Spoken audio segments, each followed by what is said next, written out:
اس اللہ رب العزت کا شکر ہے جس نے میرے اس بندے کو بخش دیا۔ اللہ اکبر، کیا مقام ہوگا اس عاشق کا، میت کا، جس کے علی، عثمان، ابوبکر صدیق، عمر بن خطاب اور بلال حبشی رضی اللہ تعالیٰ عنہ جیسے مشہور شخصیات لے جا رہے ہوں، اور آگے آگے حضور اقدس صلی اللہ علیہ وآلہ وسلم ہو۔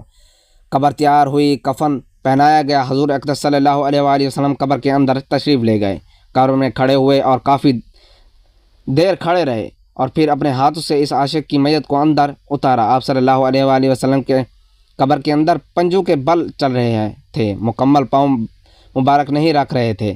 کافی دیر کے بعد آپ صلی اللہ علیہ وآلہ وسلم قبر سے باہر آئے تو چہرے پر تھوڑی زردی چھائی ہوئی تھی، تھکن محسوس ہوئی۔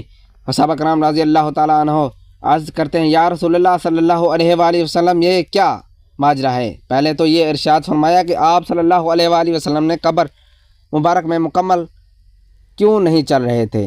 آپ صلی اللہ علیہ وآلہ وسلم نے پنجوں کے بل کیوں چل رہے تھے؟ تو آپ حضور اکثر صلی اللہ علیہ وآلہ وسلم نے ارشاد فرمایا کہ کہا، میں قبر کے اندر بے پناہ فرشتے آئے ہوئے تھے، اس لیے مجھے جہاں جگہ ملتی تھی میں پاؤں وہاں رکھتا تھا، پاؤں رکھنے کی جگہ نہیں تھی، میں نہیں چاہتا تھا کہ کسی فرشتے کے پاؤں پر میرا پاؤں آ جائے۔ پھر صحابہ کرام نے عرض کیا، آپ صلی اللہ علیہ وآلہ وسلم، ہم چلے جاتے۔ سبحان اللہ، حضور نے کیا خوبصورت جواب دیا ہے کہ میں نے اس لڑکے کو بولا تھا کہ میں تیری قبر کو جنت بناؤں گا، تو اب اس کی قبر کو جنت بنانے کے لیے قبر کے اندر چلا گیا۔ تو پھر حضور صلی اللہ علیہ وآلہ وسلم اتنے تھکے ہوئے کیوں ہیں؟ فرمایا، تھکا اس لیے ہوں کہ فرشتے اور حوریں اس عاشق کے دیدار کے لیے آ رہے تھے اور میرے وجود سے لگ لگ کر گزر رہے تھے، ان کی وجہ سے تھک گیا ہوں۔ حضرت ابن عباس رضی اللہ تعالیٰ عنہ بیان فرماتے ہیں کہ شام میں یہودی رہتا تھا، وہ ہفتے کے دن تورات کی تلاوت کیا کرتا تھا۔ ایک دفعہ تورات کھولی تو اس نے 4 مقامات پر حضور صلی اللہ علیہ وآلہ وسلم کی تعریف و توضیح دیکھی، تو یہودی وہ جگہ کاٹ کر جلا دی۔ اگلے ہفتے پھر تورات کھولی تو 8 جگہوں پر حضور صلی اللہ علیہ وآلہ وسلم کی نعت اور صفت کا ذکر پایا اور یہاں سے بھی کاٹ کر جلا دیا۔ تیسرا ہفتہ تورات کھولی تو یہ ذکر 12 جگہوں پر موجود پایا۔ یہودی یہ سوچنے کا اگر میں یوں ہی کاٹتا رہا اور جلاتا رہا تو ساری کی ساری تورات اس ذکر سے پر ہو جائے گی۔ اپنے ساتھیوں سے پوچھنے لگا کہ حضرت محمد صلی اللہ علیہ وآلہ وسلم کون ہیں؟ تو انہوں نے بتایا کہ ایک جھوٹا شخص ہے، بعض بہتر یہی ہے کہ تم اسے نہ دیکھو۔ یہودی کہنے لگے، موسیٰ علیہ السلام کی تورات کی قسم، مجھے اس کی زیارت سے نہ روکو۔ ساتھیوں نے اجازت دے دی۔ یہ اپنی سواری پر سوار ہو کر رات دن منزل کی طرف چلتا رہا۔ مدینہ طیبہ کے قریب پہنچا تو سب سے پہلے حضرت سلیمان سے ملاقات ہوئی۔ پہلے خوبصورت دیکھ کر سمجھا کہ محمد صلی اللہ علیہ وآلہ وسلم ہیں، حالانکہ آپ کو اس دنیا سے گزرے 3 دن گزر چکے تھے۔ حضرت سلیمان اس بات سے روئے اور کہا، میں تو ان کا خادم ہوں۔ آپ سوچنے لگے، اگر میں وصال کی خبر سناتا ہوں تو واپس ہو جائے گا، اگر یہ کہہ دوں موجود نہیں تو جھوٹ ہوگا۔ بالآخر کہنے لگے، میں تجھے نبی کریم صلی اللہ علیہ وآلہ وسلم کے صحابہ کے پاس لے چلتا ہوں۔ مسجد میں تو سب کے صحابہ غم کے تصویر بنے ہوئے تھے۔ یہودی یہ سمجھ کر کے اور بھی حضور صلی اللہ علیہ وآلہ وسلم ضرور موجود ہیں اور کہنے لگا، السلام علیکم یا محمد کا کلمہ پکارا۔ تمام صحابہ میں کوہرام مچ گیا اور آہو پکار کرنے لگے۔ اس سے پوچھنے لگے، تم کون ہو جس نے ہمارے غم کو تازہ کر دیا؟ کوئی اجنبی شخص معلوم ہوتا ہے کیا؟ تجھے معلوم نہیں کہ حضور صلی اللہ علیہ وآلہ وسلم کا 3 روز پہلے وصال ہو چکا ہے؟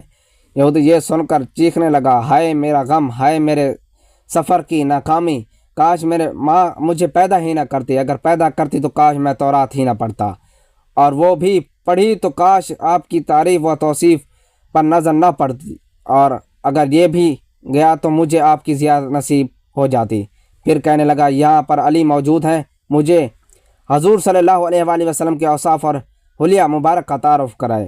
حضرت علی رضی اللہ تعالیٰ عنہ آگے بڑھے اور فرمایا، میرا نام علی ہے۔ بولا، میں نے تیرے نام تورات میں دیکھا ہے۔ حضرت علی رضی اللہ تعالیٰ عنہ نے حلیہ مبارک بیان کرنا شروع کیا کہ آپ نہ حد سے زیادہ لمبے تھے اور نہ ہی زیادہ چھوٹے تھے، سر مبارک گول تھا اور پیشانی کشادہ، آنکھوں کی سیاہی خوب سیاہ بلکہ دراز تھی، سینے سے ناف تک بالوں کی لکیریں تھی، ہتھیلیوں پر گوشت تھی، قدموں کے تلے تلبے گہرے قدرے تھے، بدن کے جوڑوں کی ہڈیاں موٹی تھیں، مثلا کونی اور گھٹنے آپ کے شانوں کے درمیان مہر نبوت تھی۔ یہودی کہنے لگا، علی تو نے جو کچھ بتایا صحیح بتایا، تورات میں آپ کی تعریف اور توصیف اسی طرح موجود ہے۔ حضور صلی اللہ علیہ وآلہ وسلم کا کپڑا ہو تو مجھے دے، میں اسے چومنا چاہتا ہوں۔ فرمایا، ہاں سلیمان، جاؤ فاطمہ سے کہو کہ اپنے بابا کا جبہ ذرا بھیج دو۔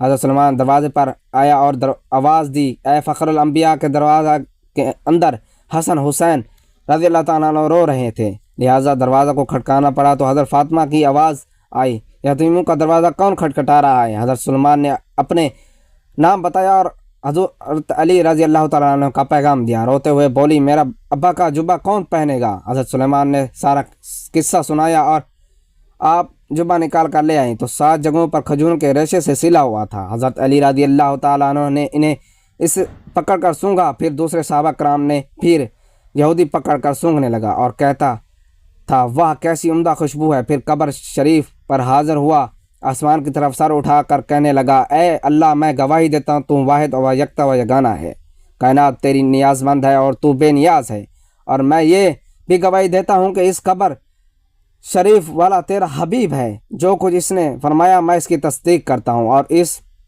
پر ایمان لاتا ہوں۔ اے اللہ، اگر میرا اسلام تیری بارگاہ میں قبول ہے تو میری روح کو ابھی قبض کر لے۔ یہ کہہ کر وہیں گر گیا اور جان دے دی۔ حضرت علی رضی اللہ تعالیٰ عنہ نے غسل دیا اور جنت البقیع میں دفن کر دیا۔